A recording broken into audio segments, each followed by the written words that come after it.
এরাও শত্রু মুখোশের আড়ালে। কালকে তোমার শ্রাদ্ধ, কিন্তু এই বাড়ির নিয়ম নাকি এই বাড়ির ছেলেদের সাড়ে সময় থাকতে নেই। তাহলে আমি কিন্তু চাইছি না প্রত্যেকটা আইটেম আমার জন্য রেখে দিতে হবে, রাত্রে ফিরে এসে খাবো। এই সাদে ছেলেদের থাকতে নেই নিয়মটা না একদম ফালতু নিয়ম। তুমি থাকতেই পারো। এই বাবা পাগল নাকি? একই বাড়ির এরকম সিচুয়েশন, সবাই কি বলবে জানো?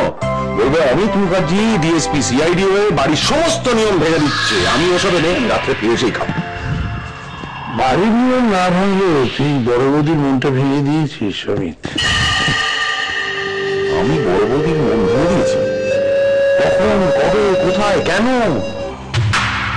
হ্যাঁ জন্টু, কালকে অত রাত্রে তুই আর টুইটা কোত্থেকে ফিরছিলি রে? কত রাতে মানে? হ্যাঁ অত রাত্রির মানে প্রায় 9:30 হবে। আমি উপরে বারান্দা থেকে দেখলাম একটা ট্যাক্সি এসে দাঁড়ালো, তুই আর টুম্পা ট্যাক্সি থেকে নামলি। কোথায় গিয়েছিলি? তুমি যাও না, ওদের কে ফেলছিল, একা মেয়ে যাবে অত রাতে একা একা ফিরবে, তাই গেছিলাম ওর সাথে।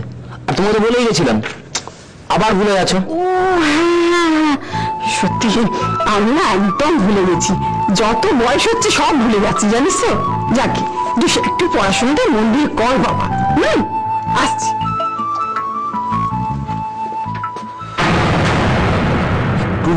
ধরাই পড়ে গেছিলাম। সাবধান হতে হবে, অনেক সাবধান হতে হবে।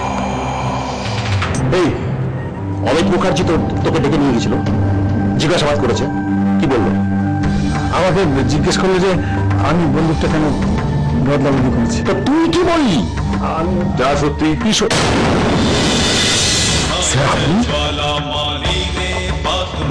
পঞ্চুদর, আমি বলেছিলাম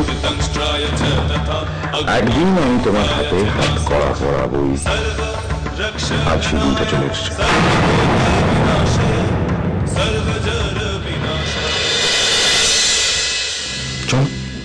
কি কারণে, মানে আমাকে কোন অপরাধে অ্যারেস্ট করা হলো সেটা আমাকে বলুন। অপরাধ তুমি অনেক করেছো পঞ্চুধর, তবে আপাতত অফিসার সৌরভকে গুলি করে হত্যা করার অপরাধে তোমাকে অ্যারেস্ট করা হচ্ছে। জানতো নাদানি মেজদাকে খুব ঝেড়েছে। মেজদা এত বাড়াবাড়ি শুরু করেছে, সত্যি খুব অসহ্য হয়ে উঠছে। না, তোমার এগেন্সটে একটা কমপ্লেন করি, তারপর ঘাট থেকে ভূতটা কি করে নামাতে হয় আমি জানি।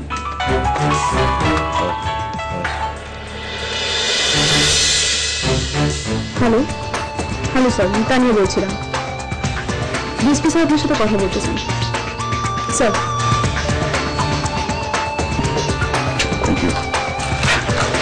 অভিজিৎ, আমি নারায়ণপুর থানায় রয়েছি। পঞ্চুদরকে এইমাত্র অ্যারেস্ট করা হলো। পঞ্চুদরকে অ্যারেস্ট করেছিস? Very good. তুই ইমিডিয়েটলি চলে আয়, আমরা ওয়েট করছি।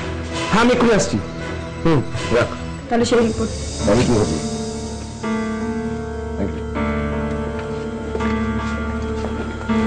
Abhijit Mukherjee reporting sir. Right, perfectly on time. Abhijit, এই থানার ওসি পঞ্চুধরকে মার্ডার সাসপেক্টে অ্যারেস্ট করা হয়েছে। এই মুহূর্তে থানার ওসি চেয়ারটা খালি আছে। আমি চাই ফর 2-3 দিনের জন্য তুমি সেই চার্জটা সামলাবে। Right sir, as OC of Narayanpur থানা। Yes sir. এই থানার চার্জ নিয়ে সবার আগে তোমার কাজটা হচ্ছে থানার ভালো করে সার্চ করে সুমিত মুখার্জি ফাইলটা খুঁজে বার করা। রাইট স্যার, ফাইলটা পেলেই আমি রিপোর্ট করবো। Okay sir. সুজন বাবু। Yes sir. পঞ্চুধরের সবকটা ফাইল আমার ইমিডিয়েটলি চাই। Yes sir.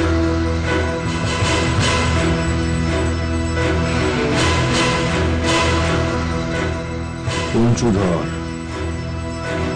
তোমার খেলা শেষ। তোমাকে একটা কথা বলতে এলাম।